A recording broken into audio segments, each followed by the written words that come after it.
तो my dears, अब हम बात करेंगे अपने नेक्स्ट टेंस की, जिसका नाम बताया गया फ्यूचर सिंपल टेंस। ओके, हमारा प्रेजेंट कंप्लीट हो चुका है माय डियर, हमारा पास्ट कंप्लीट हो चुका है, और अब हम लेकर के आ गए अपना फ्यूचर टेंस। ठीक है, अब याद रखिएगा, एक बार जब अपने टेंस कंप्लीट होंगे तो मैं एक दिन एक स्पेशल क्लास लेकर के आऊंगा ओनली कंफ्यूजिंग सेंटेंसेस की, जिसमें आपको प्रॉब्लम होती है, जिसमें आपको एक्सरसाइज करने में प्रॉब्लम होती है, हर एक सेंटेंस के कंफ्यूजिंग सेंटेंस कि अगर मान लीजिए ये सेंटेंस आ रहा है तो इसमें क्या करेंगे, दूसरा सेंटेंस उसी से लगभग मिलता जुलता, थोड़ा सा अंतर, उसमें क्या करेंगे। जो जबरदस्त तरीके से मैंने ट्रिक बनाई हुई है, मैं आपको बताऊंगा। फिलहाल हम बात करेंगे फ्यूचर सिंपल टेंस की। फ्यूचर नाम आते ही ख्याल आने लगते हैं मन में कि हम ये बनेंगे वो बनेंगे, जरूरी भी है, आने जरूरी है, बनना भी चाहिए, लेकिन फ्यूचर अपना तभी सिक्योर हो पाएगा माय डियर जब हमारा प्रेजेंट एकदम ग्रेटिट्यूड होगा, एकदम स्ट्रांग होगा। इसलिए हमेशा पहले अपने प्रेजेंट पर जियो, फिर बातें करेंगे हम किसकी, फ्यूचर की। क्योंकि हमारा टेंस है तो हमें और थोड़ी बातें करनी पड़ेगी। तब आप देखिए, future simple tense used for action that will happen in the future. यहां पर एक ऐसा कार्य की बात होती है जो भविष्य में होना हो, उसको हम क्या बोलते हैं, फ्यूचर सिंपल टेंस। ओके, अब देखते हैं मीनिंग्स क्या बताई गई, पहले ये देखेंगे। Future simple tense is used for, मतलब किन चीजों के लिए यूज होता है हमारा फ्यूचर सिंपल। देखिए, action that will happen in the future, एक ऐसा कार्य जो फ्यूचर में घटित होना हो वो फ्यूचर बन जाता है। Decisions taken at the time of speaking, और क्या बोल सकते हैं, कुछ ऐसे डिसीजन लेना बोलते समय, जैसे मैंने अभी आपसे बोला था कि मैं आगे आपके लिए ट्रिक लेकर आऊंगा, बस यही हमारा क्या था, फ्यूचर था। Prediction, promises, offers, plans, threats, instant decisions, ये सारी चीजें आपको फ्यूचर सिंपल में देखने को मिलेंगी। ठीक है, फ्यूचर सिंपल वैसे है तगड़ी चीज, है ना। फ्यूचर सिंपल में हमारे प्रेजेंट टेंस का भी एडिंग होती है, प्रेजेंट सिंपल टेंस भी यहाँ पर आता है। तो फ्यूचर की कहानी ये है। अब आ जाओ इसमें होता क्या है। तो देखिए, इस टेंस में हेल्पिंग वर्ब, इस टेंस में नहीं, पूरे फ्यूचर टेंस में दो चीजें प्रॉपरली चलेंगी माय डियर, एक का नाम विल है और एक का नाम सेल है। क्लियर। अब इसमें थोड़ा सा और आपको मैं क्लियर करूंगा। अगर मैं बात करूं कि विल कहाँ लगाना है, सेल कहाँ लगाना है, वैसे फ्यूचर सिंपल की हेल्पिंग वर्ब है विल और सेल। ठीक है, तो देखिए, आई और वी के साथ तो हमें लगाना है सेल, और आई वी को छोड़ दो, कुछ भी आ जाए सबके साथ लगाना है विल। ठीक है, ये था, ये जो है ना, ये आम जिंदगी है। अब मेंटोस जिंदगी क्या है, तो मेंटोस जिंदगी का मतलब ये है कि आजकल मॉडर्न इंग्लिश में हम मैक्सिमम जगह पर विल का यूज करने लगे हैं। किसका यूज करने लगे हैं, विल का। ठीक है, जरूरी नहीं है कि आप हमेशा सेल का ही यूज करो, इसको फॉर्मल लैंग्वेज में बोल दिया जाता है। देखो यहाँ पर मैंने लिखा भी है समझाने के लिए। खैर देखिए, ही सी इट के साथ क्या लगाइए, विल लगाइए। सेल कहाँ लगाना है, आई वी के साथ। लेकिन ये फॉर्मल और अब रेयरली यूज्ड बन चुका है। रेयरली मतलब इसका यूज ज्यादा कदा ही होता है, ज्यादा उतना होता नहीं है। आजकल मॉडर्न इंग्लिश में हर एक सब्जेक्ट के साथ मैक्सिमम क्या लगाते हैं, विल। क्योंकि एक विल का एक रूल और भी है, जिस सेंटेंस में नेसेसिटी आ जाए, अनिवार्यता या बाध्यता या ऑब्लाइजेशन, वहां पर अक्सर अपनी चीजों को दृढ़ दिखाने के लिए, एक मजबूत दिखाने के लिए हम वहां पर विल लगा देते हैं। क्या लगा देते हैं, विल। जैसे कि मैं आपको बताऊं फॉर एग्जाम्पल कि मैं ऑस्ट्रेलिया जाऊंगा। ठीक है, तो नॉर्मल सेंटेंस क्या होना चाहिए कि आई शैल गो टू ऑस्ट्रेलिया। क्लियर बात, मैं कहां पर जाऊंगा, ऑस्ट्रेलिया जाऊंगा। लेकिन अब अगर मैं ये बोलूं कि I will go to Australia, तो इसका मतलब ये है कि अब ऑस्ट्रेलिया में अवश्य जाऊंगा। विल अगर आ गया है ना, तो यहाँ पर ये चीजें फिक्स कर दी गई हैं कि ये काम तो होना ही है। इसलिए आपने देखा होगा लोग अक्सर मोटिवेशन स्पीच में बोलते हैं आई कैन, आई विल। अब आई के साथ सेल क्यों नहीं लगाते, वो इसलिए नहीं लगाते कि विल जो है ना हमारा इंटेंशन बताता है, हमारा इरादे को और स्ट्रॉन्ग बताता है, इसलिए हम आई के साथ विल का यूज करते हैं। ठीक है, अब आ जाते हैं आगे। अब हम आगे बढ़ेंगे। अब एग्जाम्पल सॉल्व करने से पहले मैं आपको कुछ चीजें और पहले क्लियर करूंगा, बाद में हम ये एग्जाम्पल सॉल्व करेंगे। जैसे कि पहले ये देखिए, इसमें भी मैंने आपको स्ट्रक्चर दिया हुआ है, एक अफर्मेटिव का है, निगेटिव का, इंट्रोगेटिव का और डब्ल्यूएच क्वेश्चन का। अफर्मेटिव में क्या आएगा, सब्जेक्ट आएगा सबसे पहले, फिर विल या सेल लगाएंगे, वी1 लगाएंगे और ऑब्जेक्ट लगा देंगे। ये एग्जांपल है, आई विल हेल्प यू, मैं तुम्हारी मदद करूंगा। तो आई सब्जेक्ट है, विल हेल्पिंग वर्ब, और हेल्प वर्ब होगी, और यू हमारा क्या हो गया, ऑब्जेक्ट। नेक्स्ट है निगेटिव, यहाँ पर क्या आएगा, सब्जेक्ट आएगा, विल नॉट, शैल नॉट आएगा, वी1 आ जाएगी। सी विल नॉट कम टुडे, आज वो नहीं आएगी, ये निगेटिव सेंटेंस है। इंट्रोगेटिव, में क्या करेंगे, सबसे पहले विल या शैल आएगा, फिर सब्जेक्ट, फिर V1, फिर object. Example, will you join us, क्या आप हमें ज्वाइन करेंगे। WH क्वेश्चन में बस इसके पहले क्या आ जाएगा, WH वर्ड आ जाएगा। तो ये हमारी स्ट्रक्चर्स थे माय डियर, जो मैंने आपको बताने की कोशिश की। अब कुछ चीजें मैं आपको और इसमें ऐड करूंगा, फिर मैं लेकर चलूंगा आपको एग्जांपल्स की तरफ। To talk about actions in the future, future के बारे में या अपने एक्शंस को फ्यूचर के साथ जोड़ करके देखा जाए या उनके बारे में बात की जाए, वो हमारा फ्यूचर सिंपल कहलाएगा। जैसे I will go to Delhi next month, मैं अगले महीने कहाँ जाऊंगा, दिल्ली जाऊंगा। To take decision at the time of speaking, जो मैंने अभी बताया था, बोलते समय कुछ आगे वाले निर्णय ले लेना या फ्यूचर के बारे में बात कर लेना, वो यहाँ पर आएगा।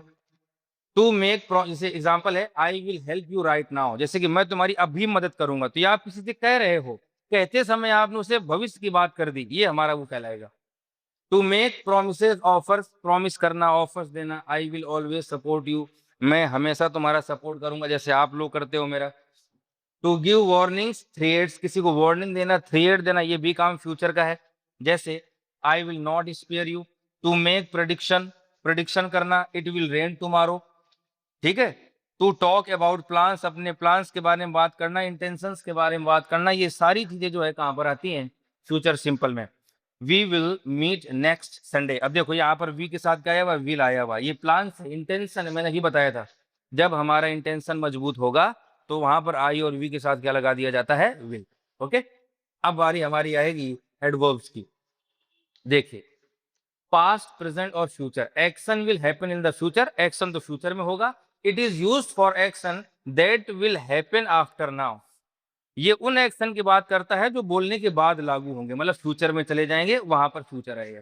अब सिग्नल वर्ड्स देखिए, कुछ एक्सप्रेशंस, मतलब एडवर्ब जिसको बोलते हैं, एडवर्ब्स क्या है, टुमारो है, नेक्स्ट के साथ कुछ भी लग करके आ जाए, next day, next week, next month, next year, in future या फॉलोइंग डे, ये सारे हमारे क्या कहलाएंगे, एडवर्ब्स। एक और है next few days, following day और टुमारो लगभग सेम सेम होते हैं माय डियर, ठीक है। तो ये हमारा जो है क्या था, टाइम लाइन थी हमारी, क्या थी ये, टाइम लाइन, ठीक है। अब एक हम और देखेंगे, एक और ट्रिक, जैसे मैंने आपको पास्ट परफेक्ट कॉन्टिन्यूअस में बताई थी, ऐसे ही एक ट्रिक यहाँ पर भी लेकर आया हूँ। ट्रिक, मेमोरी टिप, क्या है, will power helps you remember future simple. ये जो विल पावर है ना हमारी, विल पावर समझते हो, विल पावर का मतलब होता है इच्छा शक्ति, दृढ़ शक्ति, ठीक है। ये हमारे फ्यूचर को समझने में मदद करेगी, कैसे, देखो इसी से बनाया है मैंने। W से है वर्क, I से इन, L से लेटर, L से लाइफ, पावर मतलब इन फ्यूचर, मतलब जो भी कार्य बाद में करना हो वो हमेशा क्या कहलाएगा, फ्यूचर, क्या कहलाएगा, फ्यूचर। तो हमारी हेल्पिंग वर्ब से ही मैंने तैयार कर दिया विल से, क्लियर है क्या बात, ठीक है। विल और सेल होती है ना हेल्पिंग वर्ब, वही। पावर आप दिखाइए कब दिखाना है, फ्यूचर में, तो इस तरीके से हमारी जो ट्रिक है वो क्या है, विल पावर, क्या है, विल पावर। विल से मैंने बता दिया आपको, वर्क इन लेटर लाइफ, मतलब वो कार्य जो बाद में किए जाए, जो आगे बढ़ाकर ही किए जाए, वो तो हमारा क्या कहलाएगा, फ्यूचर। और वो हमारी चीज बन क्या जाएगी, जब इस तरीके से हम बात करेंगे तो क्या बन जाएगा, पावर इन फ्यूचर, ठीक है। तो so in future will sell plus V1, हम क्या लगाते हैं, will sell plus V1। Okay, तो मैंने बहुत सारी चीजें माय डियर आपको बता दी, अब मैं आपको वापस एक बार रिमाइंड करवा देता हूँ। इसकी हेल्पिंग वर्ब होती है विल और सेल, क्या होती है, विल और सेल, ठीक है। मेन वर्ब क्या लगाते हैं, फर्स्ट फॉर्म, क्या लगाते हैं, फर्स्ट फॉर्म। एडवर्ब्स आपको मैंने भी बताई थी, next day, next month, next year, ये एडवर्ब्स होती हैं। हाँ, एक कहानी मैं और आपके सामने यहाँ पर ऐड करना चाहूंगा, वो है if, unless, until, when, plus present simple, plus present simple, plus future simple. ये एक और स्ट्रक्चर है फ्यूचर सिंपल का।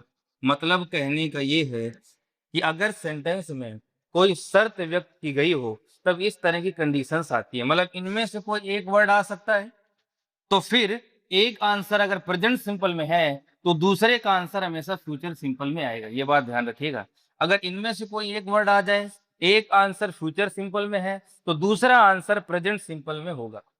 बात समझ में आ गई क्या, जैसे मैं आपको एग्जांपल दूं,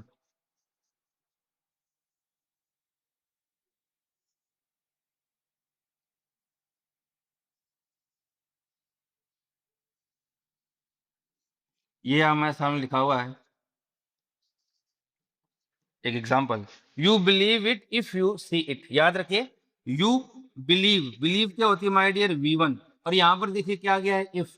तो इफ के साथ अगर V1 का स्ट्रक्चर टकरा जाए, इनमें से एक इफ आ गया, अब कौन सा हमारा मिल गया, प्रेजेंट सिंपल। प्रेजेंट सिंपल आप जानते हैं V1 होता है ना, तो इनके साथ हमारा प्रेजेंट सिंपल टकरा गया है, तो अब बचा क्या, फ्यूचर सिंपल। तो आगे आंसर किसमें आएगा, फ्यूचर सिंपल में। यहाँ पर आ जाएगा विल सी।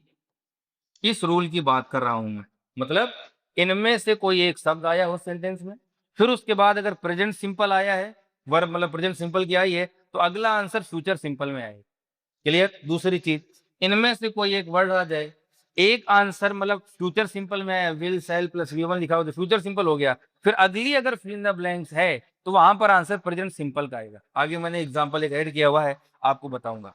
ओके, तो ये एक हमारा और रूल है, इसका आप SS ले लीजिए। ये शर्त वगैरह के लिए या कंडीशन रखने के लिए यूज किया जाता है, इफ और इनके साथ ये वर्ड, तो फिर अगला स्ट्रक्चर हमारा प्रेजेंट सिंपल आएगा, नहीं तो क्या आएगा, फ्यूचर सिंपल। मतलब इनमें से जो भी भर दिया गया हो और जो खाली हो वही उसका आंसर है। भरने का मतलब, अगर इनके साथ में प्रेजेंट सिंपल आ गया तो आंसर फ्यूचर सिंपल आएगा, अगर इनके साथ में फ्यूचर सिंपल आ गया तो आंसर प्रेजेंट सिंपल में आएगा। इस तरीके सेंटेंस, ये सेंटेंस तुम्हारे सामने पड़ा हुआ है। ओके, अब चलते हैं हम अपने किसके तरफ, एग्जाम्पल्स की तरफ। ओके, देखिए, आई गो टू स्कूल टुमारो, ये हमारा एकदम इजी सेंटेंस है कि नहीं, एकदम इजी है। आई गो टू स्कूल टुमारो, देखिए यहाँ पर टुमारो आ चुका है, तो टुमारो हमारा क्या बताता है, फ्यूचर सिंपल बताता है कि नहीं बताता। फ्यूचर सिंपल में क्या लगाना है अपने को, विल या सेल, क्या लगाना है, विल या सेल। 9th 10th 11th वाले अगर इनको यूज करना चाहें तो आप बेशक फॉर्मूला लगाइए, आई और वी के साथ सेल, शेष अन्य कर्ताओं के साथ विल। लेकिन अगर हम कम्पिटेटिव एग्जाम्स में आ गए हैं, थोड़ी जगह ऊपर बढ़ गए हैं, तो हम बेशक आई के साथ क्या लगा सकते हैं, विल लगा सकते हैं। गलत नहीं है ये, मैंने आपको बता दिया, ये just a way of express, ये बस एक्सप्रेस करने का एक तरीका है। अगर आप आई वी के साथ विल लगा रहे हो, इसका मतलब ये है कि आप पूरा फोर्स कर रहे हो कि जो भी कार्य है उसका जो इंटेंशन है हमारा वो स्ट्रांग है। सिंपल सी बात है। तो यहाँ पर माय डियर आ जाएगा सेल या विल, जो तुम्हारा मन में आया कर दो, उसके बाद आ जाएगा गो, क्योंकि विल सेल के साथ क्या लगा देते हैं, V1। Okay, next, see call you in the evening, वो तुम्हें शाम को बुलाएगा या बुलाएगी, तो यहाँ पर भी आ जाएगा विल कॉल। अगला है we complete the project on time, हम ये जो प्रोजेक्ट है वो समय पर समाप्त करेंगे या कंप्लीट करेंगे, तो यहाँ पर भी आ जाएगा विल कंप्लीट। ओके, नेक्स्ट है इट रेन टुमारो, कल बारिश होगी, तो it will rain, it will rain. अब ये वो सेंटेंस है जो मैंने आपसे कहा था, देखिए यहाँ पर इफ वगैरह तो यूज वैसे नहीं हुआ है, लेकिन आई के बाद देखो माय डियर क्या लिखा हुआ है, थिंक, और थिंक क्या होता है, V1। तो ये V1 आ गया है, मतलब प्रेजेंट सिंपल आ गया, तो बचा क्या, फ्यूचर सिंपल, तो यहाँ पर आ जाएगा will win, will win. Clear है क्या बात। अब उसके बाद ये हमारे एग्जाम्पल्स हो गए, अब हम आगे बढ़ेंगे, और आगे बढ़ने से पहले मैं एक चीज आपको और बताना चाहूंगा। वो क्या है, एक एग्जाम्पल आपको मैं और दे देता हूं, ये प्रेजेंट सिंपल वाला और फ्यूचर सिंपल वाला। ठीक है, जैसे कि I meet you at the station next day, अभी आपके लिए बस एक्सरसाइज है, ये आपको ही करना है, 2-3 सेंटेंसेस में आपको बता देता हूँ बस। देखिए क्या है, नेक्स्ट डे अभी मैंने बताया था फ्यूचर सिंपल है, तो यहाँ पर आप विल मीट कर दो या सेल कर दो, और फिर वर्ब की फर्स्ट फॉर्म हो जाएगा मीट। ओके, नेक्स्ट है he not attend the meeting next month, same वही कहानी, आंसर आप बताइए क्या जाएगा, ही है तो विल आ जाएगा, विल के साथ V1, तो मतलब will not attend. If you come to me, ये देखिए वो सेंटेंस है प्रेजेंट सिंपल और फ्यूचर सिंपल। देखिए मैं वापस फोकस कर रहा हूँ, ध्यान दीजिएगा, ये इफ आ गया, यू कम लिखा है, तो कम क्या होता है हमारा, V1, तो V1 का मतलब यहाँ पर क्या आ गया, प्रेजेंट सिंपल, क्या आ गया प्रेजेंट सिंपल। मतलब इफ प्लस प्रेजेंट सिंपल आ चुका है, तो बचा क्या माय डियर, फ्यूचर सिंपल, तो बस यहाँ पर आंसर आ जाएगा फ्यूचर सिंपल में, और फिर यहाँ पर आएगा विल हेल्प। हाँ एक बात और, अगर इस तरह के सेंटेंस में कंडीशंस दी हुई है तो फिर हमेशा विल ही लगाना है, फिर तो सोचना ही नहीं है कि हमें कभी सेल लगाना भी है। जैसे कि मैंने यहाँ पर आपको दोनों ऑप्शन दे दिया, आप सेल लगाओ चाहे विल लगाओ, लेकिन कंडीशनल सेंटेंसेस में हमेशा विल ही लगाना है।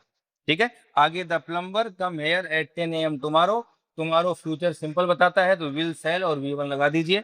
नेक्स्ट है we will not forget you, shall not अगर लगाते हो तो नॉर्मल सा है कि हम तुम्हें भूलेंगे नहीं, विल नॉट लगाओगे तो हम तुम्हें बिल्कुल नहीं भूलेंगे, इसका मतलब ये। और हम सच में आपको नहीं भूलेंगे, ठीक है? Where you go for vacation tomorrow. अब यहाँ पर देखिए बता देता हूँ मैं, यहाँ पर लगा देंगे विल और यहाँ पर लगा देंगे गो। तो where will you go for vacation tomorrow. Okay, कितने एग्जाम्पल्स, बहुत है माय डियर, मैंने लगभग आपको 10 के आसपास एग्जाम्पल्स करवा दिए हैं। अब आप जानते हैं हमारा समय आ गया है आपसे क्या बोलने का। थैंक यू, अपना ध्यान रखिए, पढ़ाई करते रहिए।